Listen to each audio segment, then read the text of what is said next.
เนาะสวัสดี FC ทุกคนเนาะทาง Facebook แล้วก็ YouTube มื้อนี้ก็ฟักต่อรุ่นใหม่เข้ามาเนาะ 2025เวอร์ชันใหม่ล่าสุดสองตัวนี้ก็อัปเกรดไปแล้วแหละเนาะอัปเกรดให้ลูกค้าแล้วเนาะอย่างตัวนี้บ่ทันได้อัปเกรดเนาะตักติโก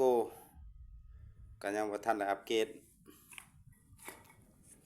เนาะตักติโก2024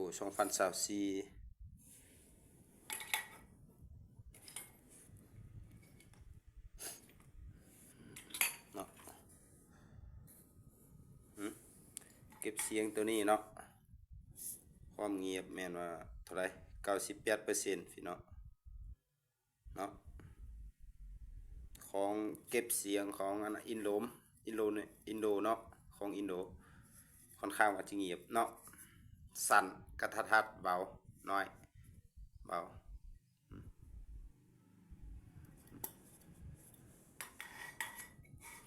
เราอีก8เนาะเราก็มีหลายเนาะตัวนี้ลำ42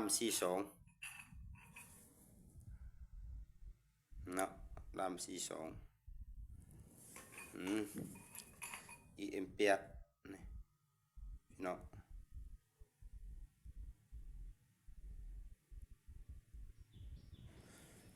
ใส่ลายเก็บเสียงนี่ใส่ลายเล่า45สร้างเนอะ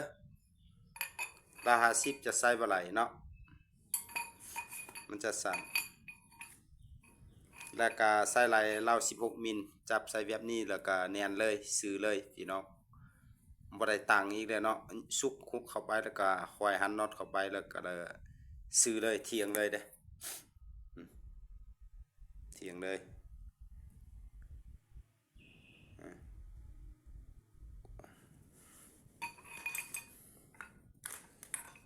ถ้าสนใจอยังก็สั่งจองเลยเนาะพี่น้องเนาะ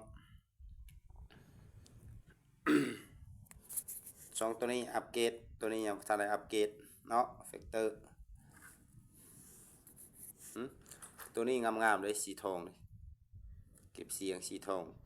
98%เอ้ยเข้ากับสุดรถนี่เลยเนาะเอ้ยเจ๋ยเอ้ยเนาะขอขอบใจเนาะที่เขามารับชมเนาะฝากกดไลค์กดแชร์กดติดตามคือเก่าเนาะอยากได้เครื่องอีหยังก็